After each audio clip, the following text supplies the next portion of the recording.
Bom dia a todos. Agradeço a oportunidade de participar nesse evento. Parabenizo a organização, professor Jaque. É de grande relevância que nós podemos fazer essa atividade de extensão para discutir um tema tão importante e que faz parte da agenda de todos nós, não só hoje, mas para o futuro, principalmente. E, tendo em vista essa questão do futuro e da nossa preocupação, é que a nossa apresentação hoje tem o título de Previdência Social, um modelo equilibrado e duradouro. Então, a apresentação ela está dividida em 3 partes. Inicialmente, um breve diagnóstico da questão previdenciária. Em seguida, a gente trata um pouco da questão da proteção do emprego. E, finalmente, o que nós denominamos de uma nova previdência para os novos trabalhadores. Então, acho que o primeiro ponto é pensar o panorama geral e o que vem sendo aparentemente estudado pelo governo na proposição de uma reforma paramétrica. Então, se a gente olha o panorama geral que nós temos hoje, então, tentando sintetizar o máximo possível, a gente tem uma situação extremamente desigual no país, nós temos sistemas diferentes, com tratamento desigual para vários indivíduos, ou seja, nós temos sistemas previdenciários distintos no RGPS, com tratamento desigual para trabalhadores do setor urbano, do setor rural. Há diferença de regras em relação aos regimes próprios, ou seja, dos servidores públicos, e há diferentes regimes e tratamentos para militares, parlamentares e várias outras exceções. De forma extremamente preocupante, nós temos um dispêndio muito alto em relação à média internacional em todos esses sistemas, e temos também déficits altos e crescentes, o que nos preocupa muito em relação ao futuro. Então, dessa natureza, o que nós temos como conclusão é que o desenho do sistema é incompatível com as características econômicas e demográficas que nós temos no Brasil. E aí, nesse contexto, eu queria olhar um pouco mais algumas características do RGPS.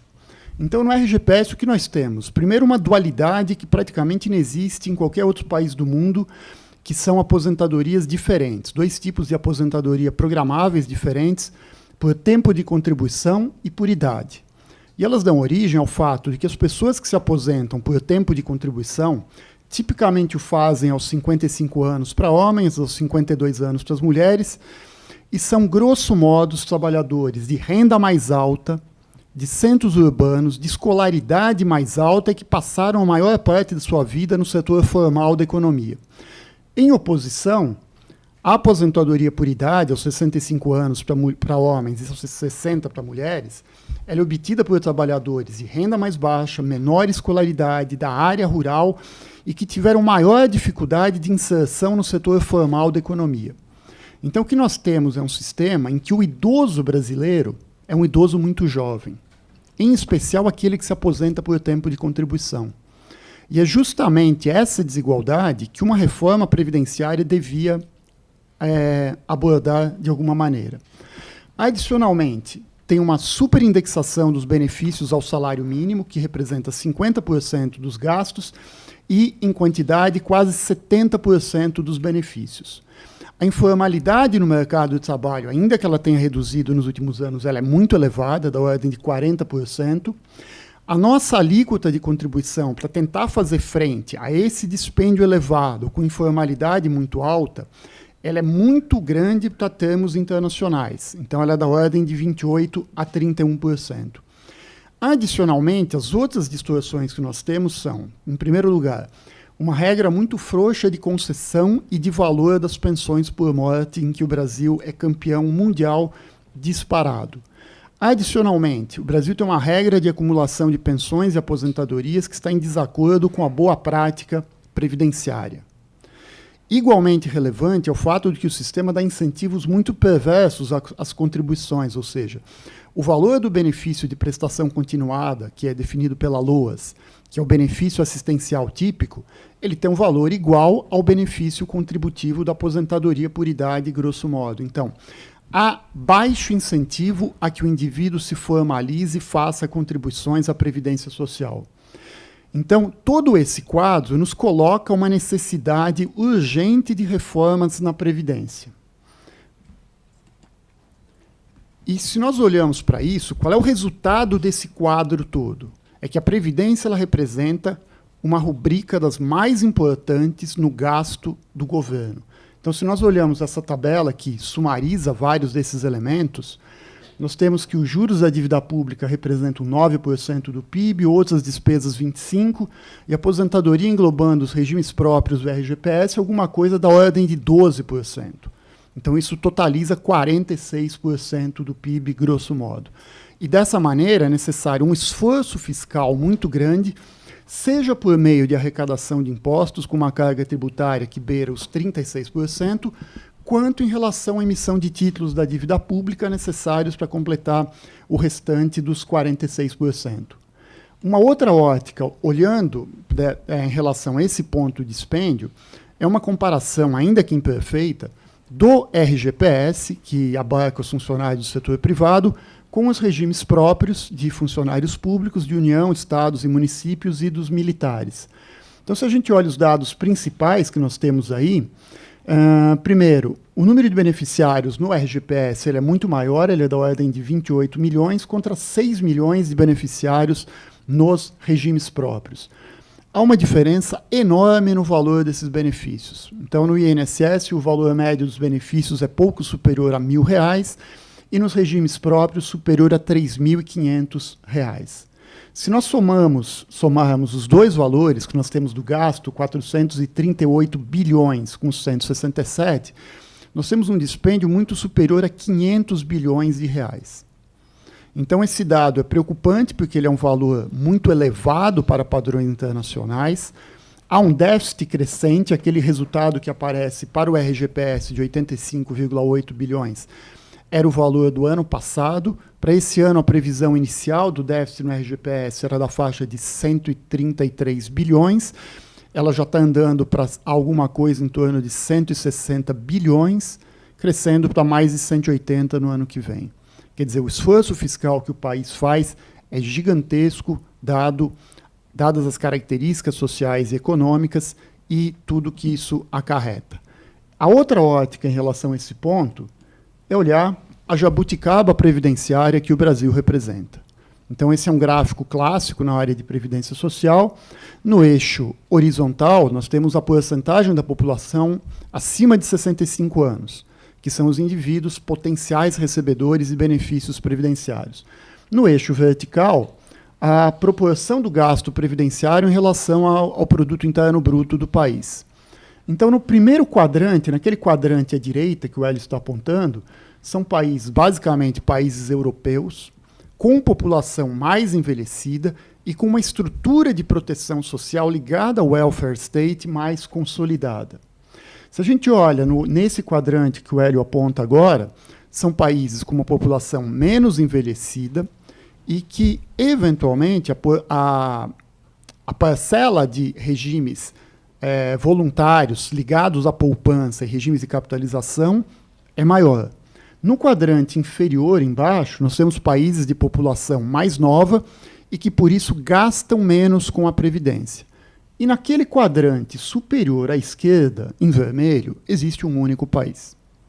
Então, esse único país, apontado em vermelho, mostra que ou o mundo inteiro está errado e o Brasil está certo, ou é o contrário. Muito provavelmente é o contrário. A nossa escolha previdenciária ela é incompatível e inconsistente e mostra que, dada a nossa estrutura demográfica, nós gastamos muito mais do que a média de outros países, o que é extremamente preocupante. E é tão mais preocupante se a gente olha na sequência a estrutura demográfica do país. Então, essa pirâmide demográfica apresenta como era o Brasil em 2010. Então, ainda um país relativamente jovem, com uma porcentagem de 25,5% de jovens, aproximadamente 2/3 de indivíduos em idade ativa e 6,8% de idosos, o que dá origem àquelas duas razões de dependência apresentadas em cima.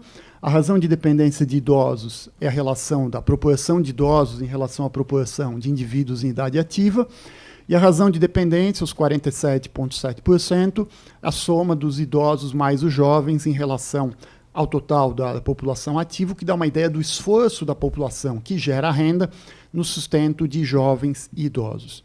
E o preocupante dessa história é como chegaremos a 2050, se conseguirmos chegar até lá.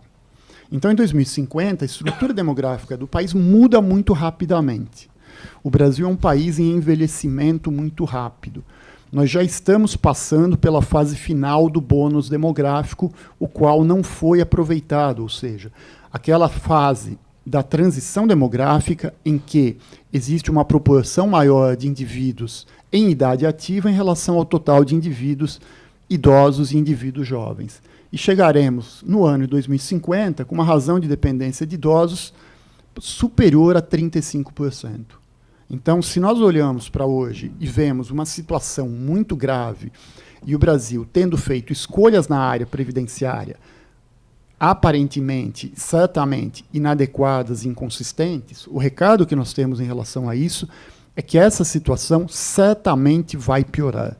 E se nós pensamos nesse seminário com preocupações para o futuro, acho que isso dá margem a muita preocupação e a muita dor de cabeça.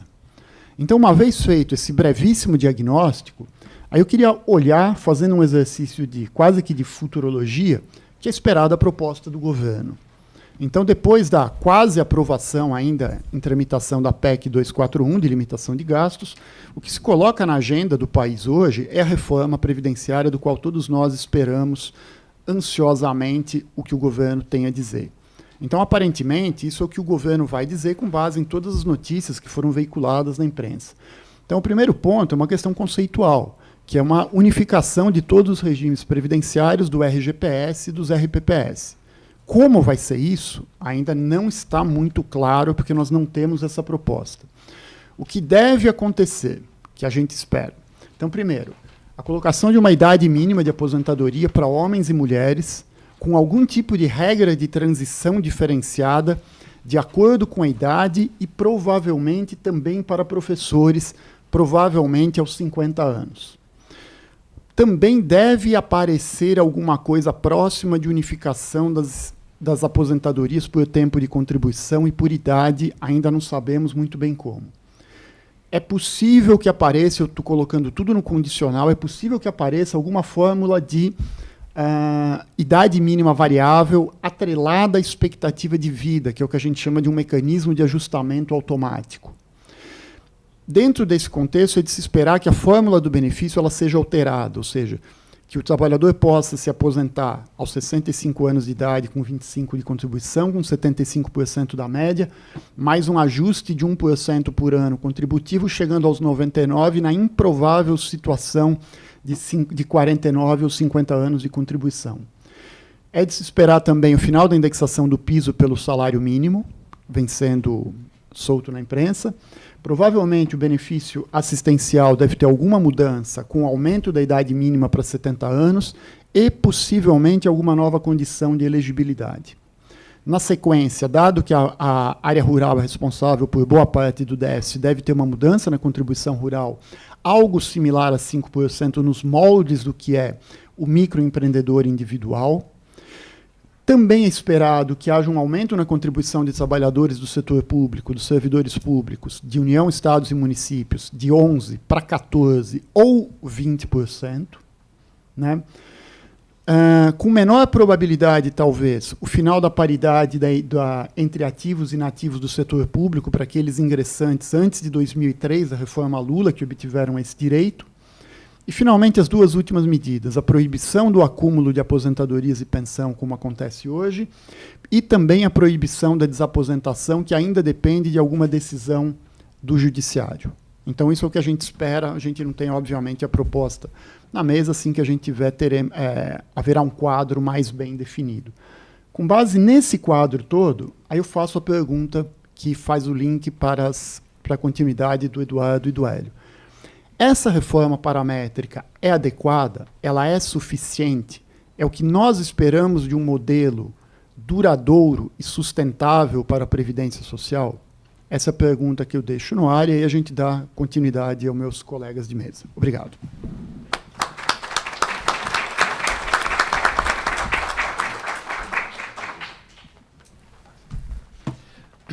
Bem, bom dia a todos. É uma honra estar aqui. Eu agradeço ao professor Jaques, professor Eduardo e, enfim, a todos do grupo que está organizando esse ciclo. Particularmente sobre o tema, eu confesso que eu escuto falar de Previdência e reforma da Previdência literalmente desde o berço. E talvez não tão coincidência, o meu primeiro projeto na FIP, isso faz 11 anos, os dois estavam presentes, foi exatamente sobre reforma da Previdência, em que a gente começou a falar sobre isso, 11 anos atrás. Quer dizer, o Brasil há muito tempo sabe que tem um problema, ou pelo menos deveria saber, e muito pouco foi feito.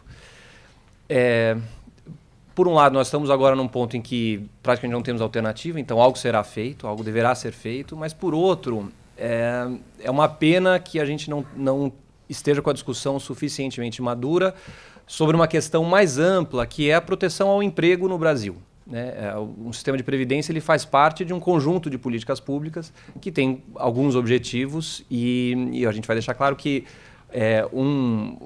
isso que a gente diagnosticou na Previdência não é exclusividade da Previdência. Né? O conjunto de políticas públicas do Brasil ele também tem distorções e também mereceria ser melhor pensado e esse é um pouco o objetivo que a gente vai falar nessa segunda sessão.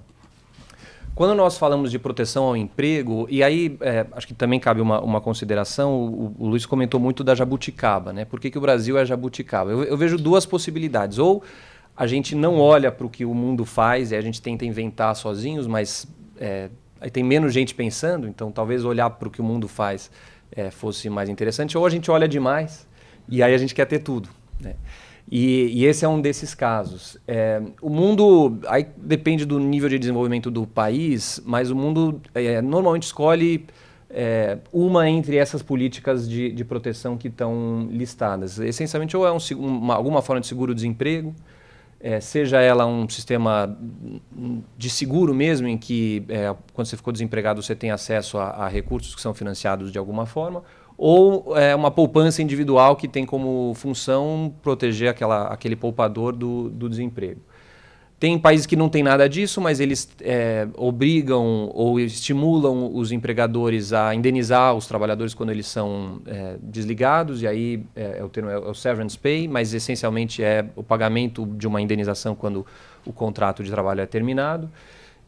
Tem outros mecanismos que não tem nada disso para quando a pessoa fica desempregada, mas eventualmente você tem incentivos, subsídios ao emprego, quer dizer, estímulos para que a mão de obra seja contratada, ou eventualmente, e aí aparece com mais frequência em conjunto com outros arranjos, assistência ao desempregado. Então, aquele desempregado que está procurando emprego, normalmente o governo, ou ele tem uma agência de contratação, enfim, ele ajuda a intermediar a oferta de vagas e aqueles que estão buscando emprego.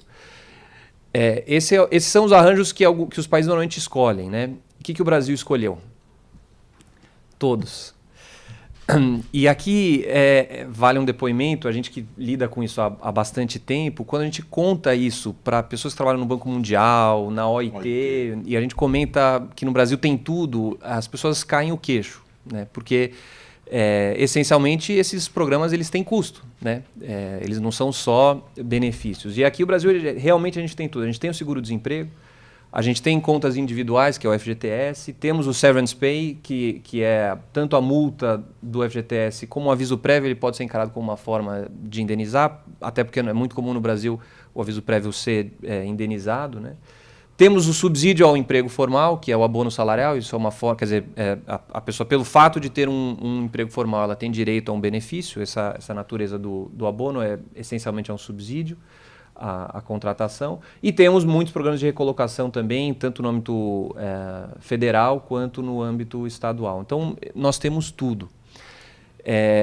Agora, temos tudo para uma parcela da população, né? Quer dizer, temos um sistema, esse sistema é pouco avaliado de forma ampla. Pode passar, por favor. E, além de tudo, é um sistema caro, né? Alguns números só para contextualizar. Se nós somarmos tudo que em 2015 gastamos com seguro-desemprego e abono salarial, isso dá quase 50 bilhões de reais. O FGTS, aquela multa que os empregadores pagam sobre o saldo que os trabalhadores têm em conta, que hoje é de 50%, isso dá mais 20 bilhões de reais. Então, somando as duas coisas, a gente está falando de mais de 1% do PIB, o que dá aí mais ou menos 2 programas Bolsa Família. né? Isso para ficar só nesses três programas. E se esses números não são suficientes para sensibilizá-los, se nós pegarmos todo esse gasto de quase 70 bilhões de reais e dividirmos por todo mundo que tem um emprego com carteira assinada, isso dá R$ 1.800 por ano, que dá R$ 150 por mês. Quer dizer, num país essencialmente quase como 10% da renda média de quem tem carteira assinada. Fica a pergunta, quer dizer, será que talvez não fosse mais eficiente a gente simplesmente dar esse dinheiro para todo mundo? Porque, claro, a gente vai mostrar que o seguro-desemprego, obviamente, ele tem sua função, tem sua relevância, mas ele também gera distorções. A multa do FGTS certamente gera distorções. Uma dessas distorções, que a gente sempre fala muito, é a rotatividade. Rotatividade da mão de obra, ela muitas vezes é tomada como um problema, né? E ela não necessariamente é um problema, ela tem uma função, né? Quer dizer, um mercado em que ele é absolutamente rígido, em que no limite a rotatividade for zero, quer dizer, as empresas e os trabalhadores não podem romper o vínculo, ele não é o ideal, porque tem muitos vínculos que são formados e que não são bons, né?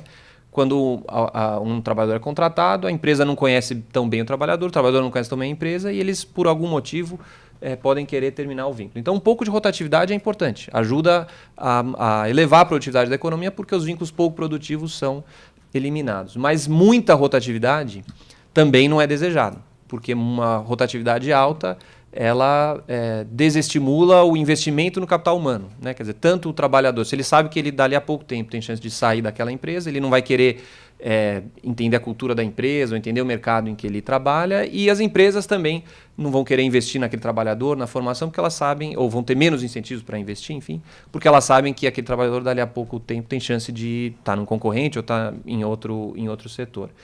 E no Brasil os números são impressionantes. Esses são dados da RAIS, é uma fonte do Ministério do Trabalho, pegando todos os trabalhadores formais, inclusive funcionários públicos, onde a rotatividade é muito baixa.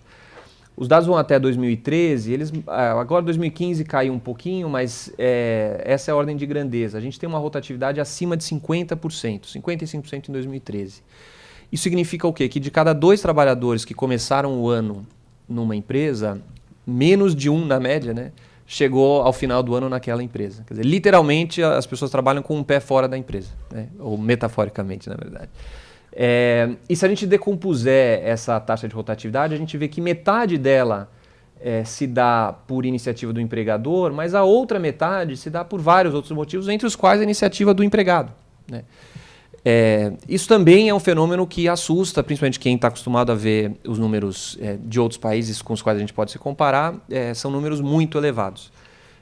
Da onde vêm esses números? Certamente o nosso sistema de proteção ao emprego ele ajuda a criar incentivos para essa rotatividade alta, né? Quando a pessoa tem o saldo dela do FGTS rendendo muito pouco e ele pode ser acessado quando a pessoa é demitida, então isso é um incentivo a mais para aquele vínculo ser quebrado. O seguro-desemprego é a mesma coisa. Então, vale ressaltar como o nosso sistema de proteção ao emprego ele tem esse tipo de custo sobre o mercado de trabalho. E aí, já vou fazer o vínculo com a próxima sessão. Uma coisa que a gente bate muito na tecla é que a gente tem pouco a cultura no país de entender de onde vem, quais são os custos de uma política pública, né? Quando a gente fala em déficit da Previdência, esse é um debate que é míope, né? Quando a gente, na verdade, tem que olhar, como o Luiz bem apresentou, o nível de gasto, né? Porque qualquer sistema de política pública ele precisa ser financiado. E esse financiamento é que vem causar distorções, né? Então, isso é verdade para a Previdência, isso é verdade para a Seguridade Social como um todo. E aqui o paralelo ele é muito simples, né? Se você não vincula o financiamento de uma política ao gasto dela, então ela fica um pouco desvirtuada. Um bom exemplo é o seguro-desemprego. O seguro-desemprego ele é financiado por um imposto que incide ou sobre o valor adicionado ou sobre o faturamento, depende do setor da empresa.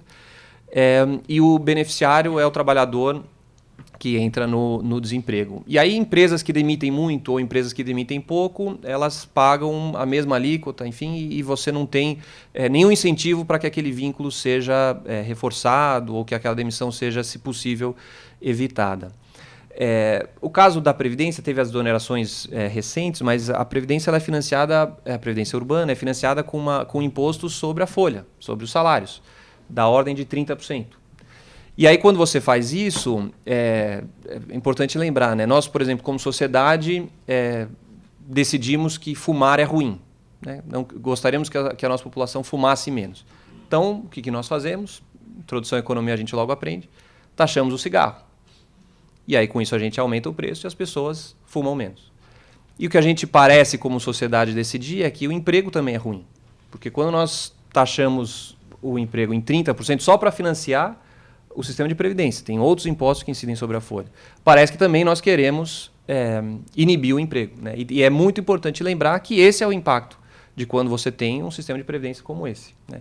Muitas vezes o debate esquece disso, né? Quem diz que não há déficit ou que a previdência, pelo menos urbana, é sustentável, esquece essa questão da dinâmica temporal e também esquece que o financiamento disso vem de algum lugar.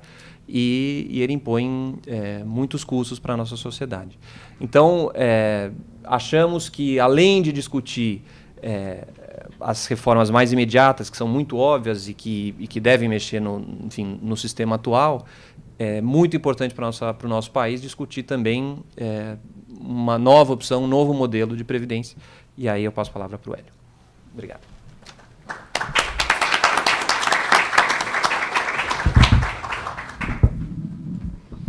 Muito obrigado. Quero agradecer ao professor Jaques, professor Adalberto, professor Eduardo, pela oportunidade.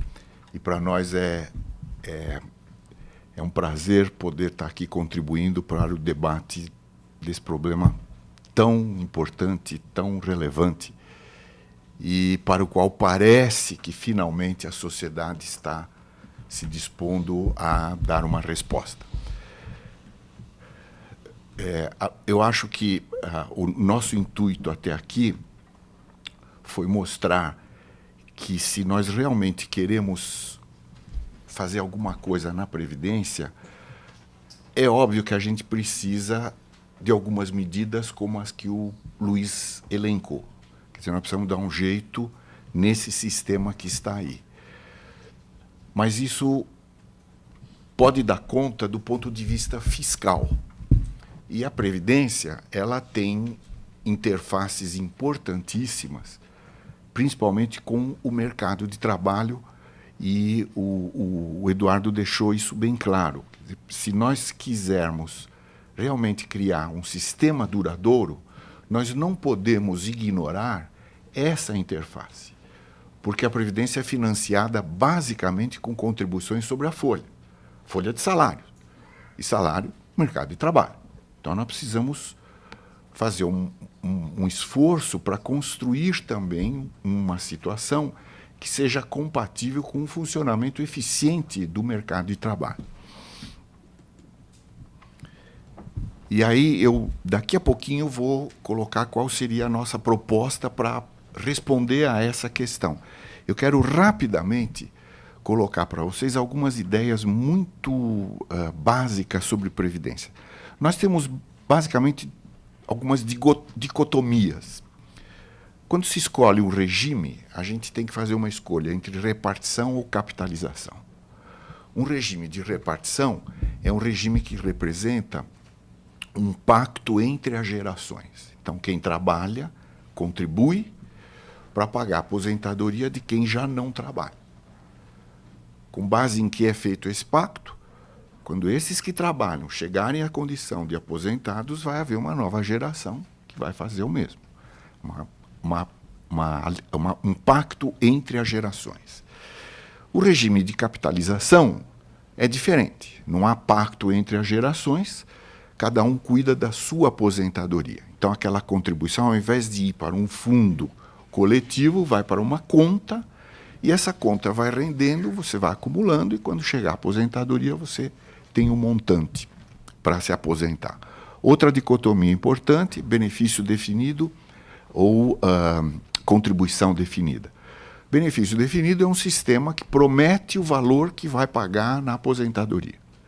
E a contribuição definida é um regime em que não há promessa nenhuma, há só uma definição, um compromisso de quanto se vai depositar. Quando chegar a hora da aposentadoria, vai se ver qual o montante e aí calcular a aposentadoria. Algumas implicações. Primeiro, o regime de repartição ou capitalização implica em você escolher na sociedade mais ou menos solidariedade, mais ou menos individualismo. O Brasil escolheu e permanece no regime de solidariedade, embora as diferenças, as desigualdades que o Luiz apontou, façam nos perguntar que tipo de solidariedade é essa pela qual nós optamos. Uma outra coisa muito importante é que, dependendo da escolha que a gente faça, nós podemos estar criando um sistema que tem uma função macroeconômica muito importante. Quer dizer, se nós conseguirmos montar um sistema de aposentadoria que promova a poupança, esse sistema adquire um significado macroeconômico muito grande. O nosso sistema não faz isso. Tanto não faz isso, como ele é baseado exclusivamente no sistema de repartição, o nome que se dá a esse sistema em inglês já diz tudo, é pay as you go. Você vai pagando à medida que você vai caminhando. Quer dizer, não há poupança. Não é? Então, nós não temos essa propriedade no nosso sistema de aposentadoria. E aí, escolhas entre as transferências entre gerações e entre a mesma geração. Tudo isso decorre da escolha que a gente fez. O que se recomenda hoje é que um sistema ideal de previdência, de aposentadoria, ele tenha um pouco de tudo isso aqui. Ao invés de você escolher exclusivamente a repartição, talvez o ideal você é fazer um mix disso. E esse é o sentido da nossa proposta. Aproveitar o que tem de melhor em cada um dos sistemas. Então, nós achamos que essa reforma, que a gente ainda não sabe qual a profundidade e qual a extensão, mas que o governo está anunciando, qualquer que seja ela, não é suficiente porque ela não dá conta de caminhar para promoção da poupança, maior eficiência no mercado de trabalho. Nós precisaríamos alguma coisa a mais. E o que seria isso? Além da reforma paramétrica do sistema atual, nós propomos que se crie um novo sistema para os novos trabalhadores. Então a gente escolhe um ano, 2000, 2005, e as pessoas que nasceram nesse ano, quando ingressarem no mercado de trabalho, vão ingressar sob novas regras, não as antigas. E essas regras se baseariam em alguns princípios muito básicos. Primeiro, universalidade. Essas regras se aplicariam a todos, inclusive funcionários públicos, militares, todos. Ou seja, um sistema único. Não é uma convergência entre os sistemas, é mais do que isso. Esse novo sistema seria único. E vocês vão entender por que essa unicidade. Ela tem um sentido prático muito grande. Segundo, equidade. Todos seriam tratados da mesma forma. Nós aboliríamos essas diferenças de tratamento que ficaram claras com a exposição do Luiz. Terceiro, um sistema equilibrado. A ideia é que cada geração ela pague e receba, ao longo do tempo, a mesma coisa. Quer dizer, em valor presente, o fluxo gerado em cada geração é zero. O que foi contribuído retorna em benefícios. Eficiência. Isso tem a ver com a exposição do Eduardo.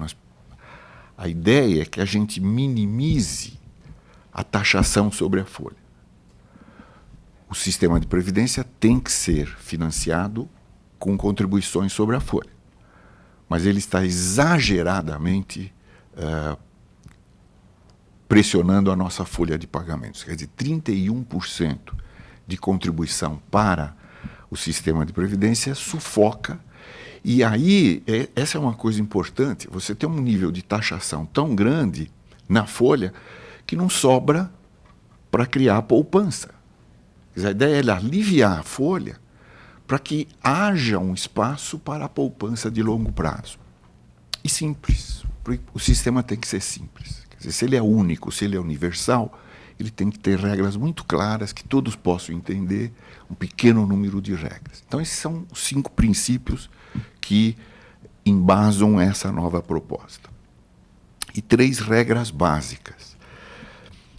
Para quem ganha até mais ou menos R$ 2.500 de hoje, então, vejam, nós estamos falando dos novos trabalhadores. Não é?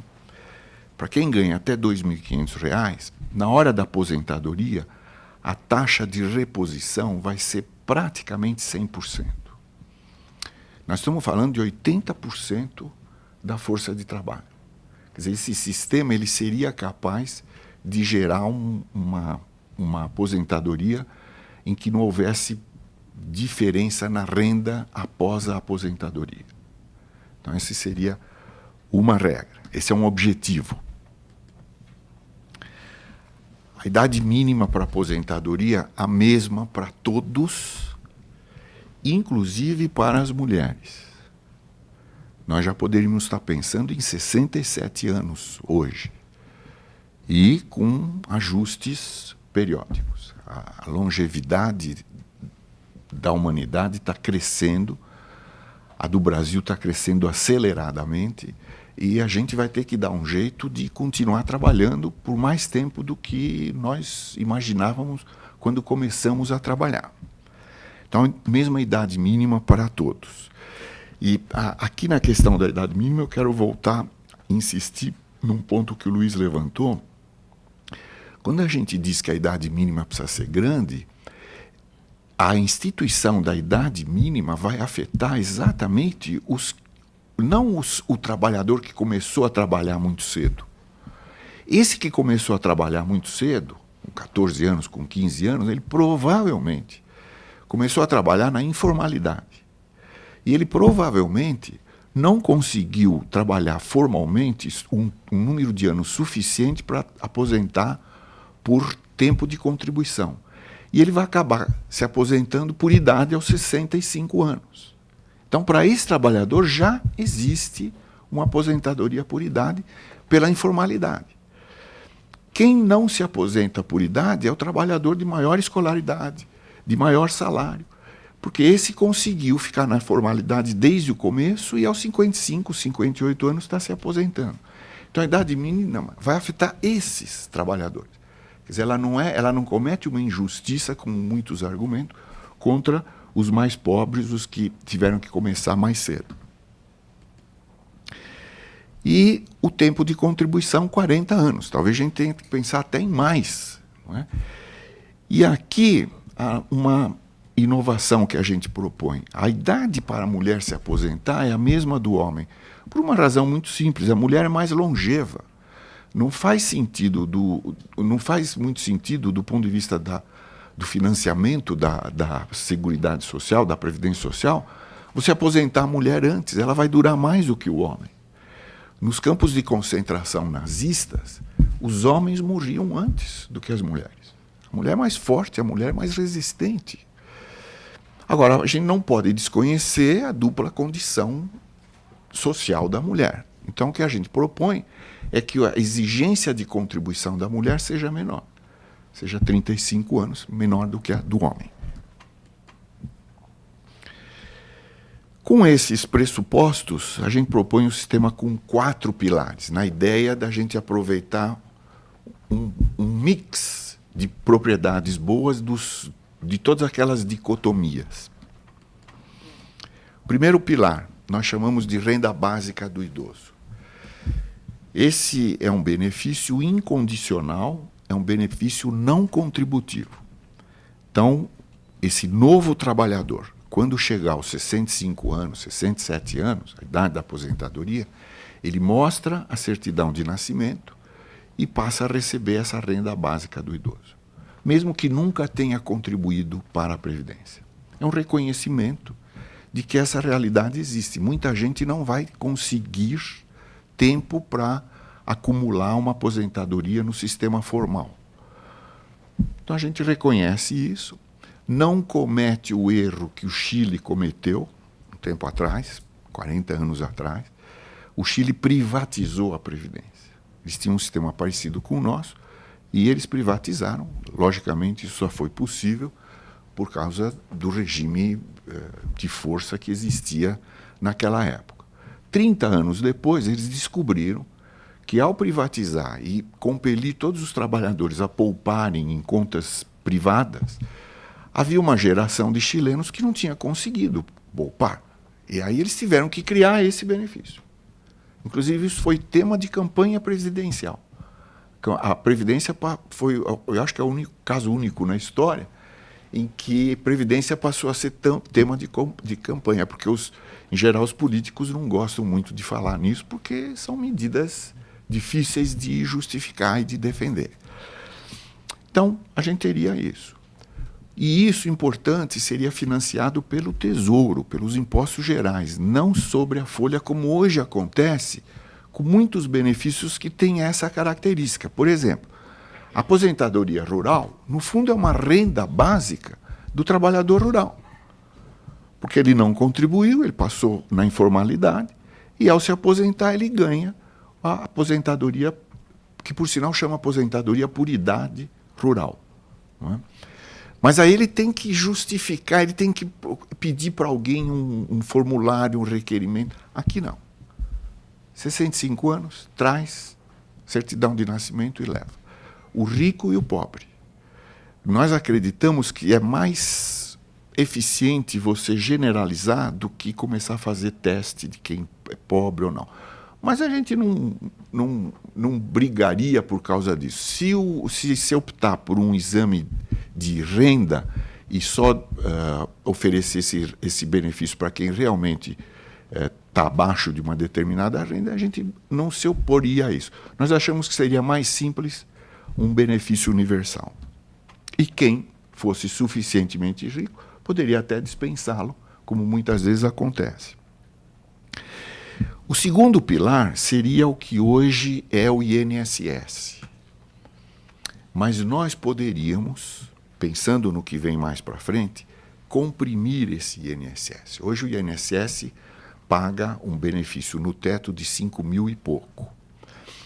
Nós comprimiríamos esse benefício para abarcar até R$ 2.500 de rendimento. Então, o benefício seria, digamos, R$ 2.000.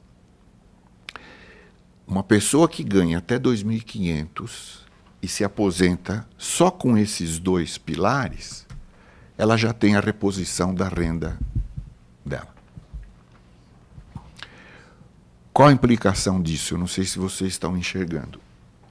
Um INSS comprimido precisaria de uma alíquota muito, muito menor. Eu calculo que é talvez 1/3 ou 40% dos 31% que nós cobramos hoje. Então, vejo um incentivo enorme à formalização, um desafogo na folha de pagamentos e uma abertura de espaço para outros pilares.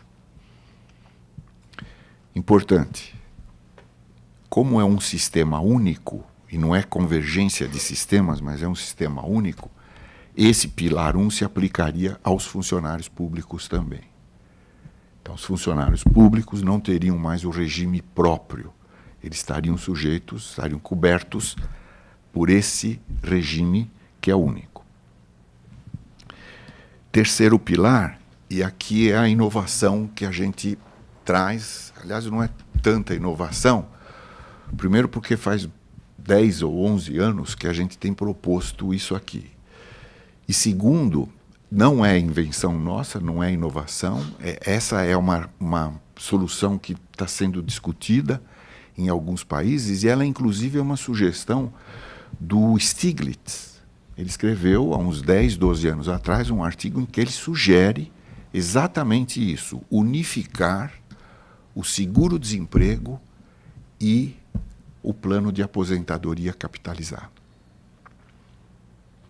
É por essa razão que o Eduardo dedicou o nosso segundo módulo aqui de hoje a olhar para o mercado de trabalho. Porque a gente está pensando em que esse terceiro pilar seria aproveitar o fundo de garantia, que já existe, só que remunera vergonhosamente o trabalhador. A nossa ideia é que ele passe a remunerar com taxas de mercado, taxas decentes. E ele teria o reforço do seguro-desemprego. No limite, a gente propõe extinguir o PIS e transformar o PIS numa segunda alíquota para essa conta do fundo de garantia. Então, essa conta... mais um detalhe. Hoje, quando você se emprega em alguma empresa, se abre uma conta vinculada ao teu emprego. Amanhã você está em outro emprego, é outra conta vinculada ao novo emprego. Aqui nós estamos propondo que a conta seja vinculada ao CPF. E como o sistema é único para o funcionário público também, isso valeria para o funcionalismo público. Eles teriam uma conta vinculada ao CPF de fundo de garantia. Esse fundo de garantia teria a seguinte regra: você poderia sacá-lo em 2 ocasiões. Quando estiver desempregado ou quando se aposentar. E como é que ele funcionaria? Cada um teria a obrigação de acumular na conta um montante suficiente para o seguro-desemprego. 3, 4, 5, 6 meses de salário. Isso a gente pode determinar. E esse dinheiro ficaria na conta, na Caixa Econômica Federal. No momento em que você acumulou o seu seguro-desemprego, que está rendendo, taxas boas, a partir desse momento, os novos aportes, você poderia escolher um outro lugar para aplicar. Você poderia comprar um plano de aposentadoria no mercado, sozinho ou junto com a sua empresa. E quando você mudasse de emprego, como isso tudo está vinculado ao seu CPF, a portabilidade é automática. Okay? Então, vocês imaginem uma pessoa que consiga manter essa conta durante 30, 35, 40 anos, ela passaria a ter uma aposentadoria bastante interessante, principalmente para os que estão acima dos R$ 2.500. E com isso, a gente estaria começando a formar um mercado de poupança e, portanto, um mercado de capitais de longo prazo nesse país, que é uma coisa que faz muita falta. E o quarto pilar, voluntário, como existe hoje. Se, além disso tudo, a empresa e o trabalhador quiserem ter outros programas, eles podem ter. Em particular, a empresa poderia aportar ao pilar 3 uma contribuição dela. Um plano de aposentadoria complementar, que seria essa nova, uma contribuição adicional. Então, esse é o sistema que a gente está propondo. Como é que a gente faria a transição? Vocês imaginam um novo trabalhador que está nesse sistema, ele vai ter uma taxação sobre a folha, o salário dele, muito menor do que o antigo. Então, haveria um incentivo, uma pressão muito grande das empresas de empurrarem os antigos trabalhadores para cá.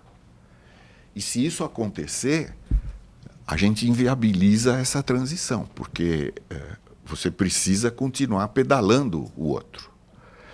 Então, o que a gente propõe é que, para os novos, haveria uma contribuição sobre a folha adicional, equalizadora, com o sentido de manter essa taxação igual.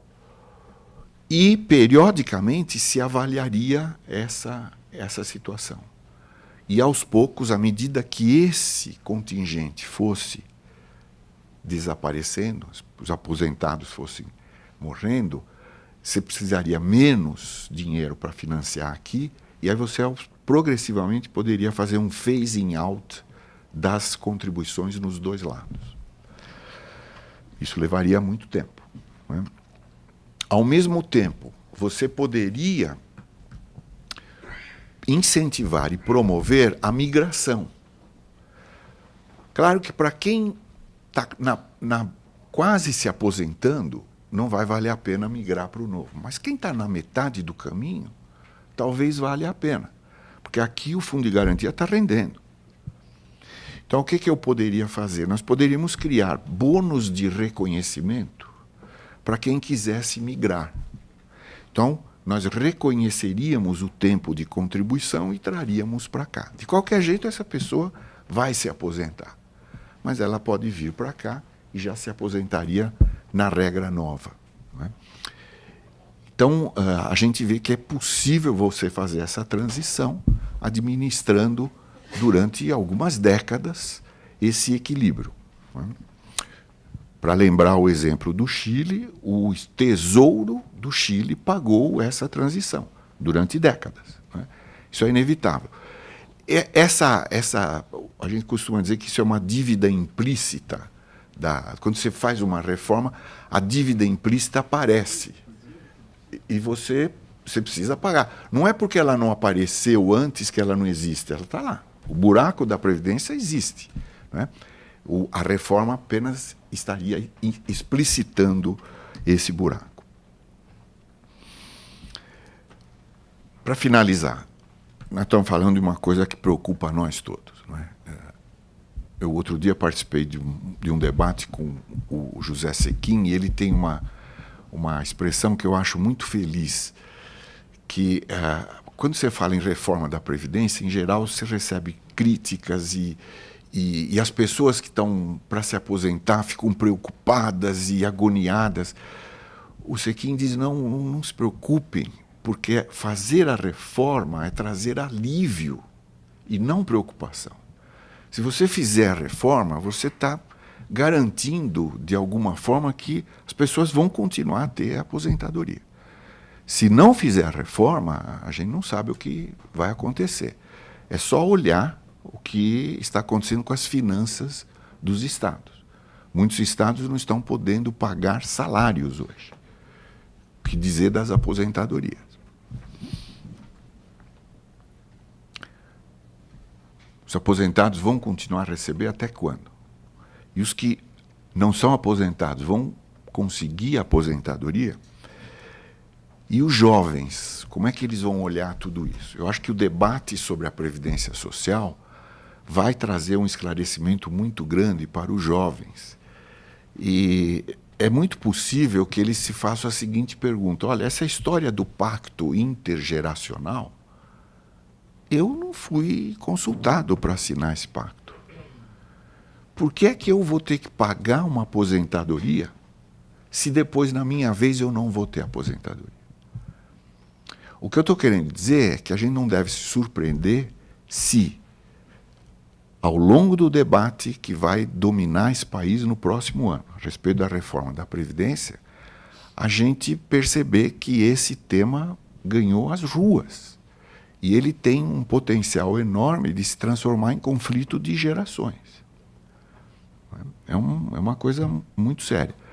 Por enquanto ele está turvo, né? As pessoas não querem ser prejudicadas e a gente não quer enxergar o todo, mas é um problema que, à medida que ele for sendo esclarecido, os desdobramentos são imprevisíveis. E eu acho que a gente tem que fazer desse limão uma limonada, né? Eu acho que a gente tem que enfrentar, tem que olhar para a reforma paramétrica e tem que aproveitar a oportunidade e criar um novo sistema e, finalmente, criar um mercado de poupança de longo prazo para esse país. Obrigado.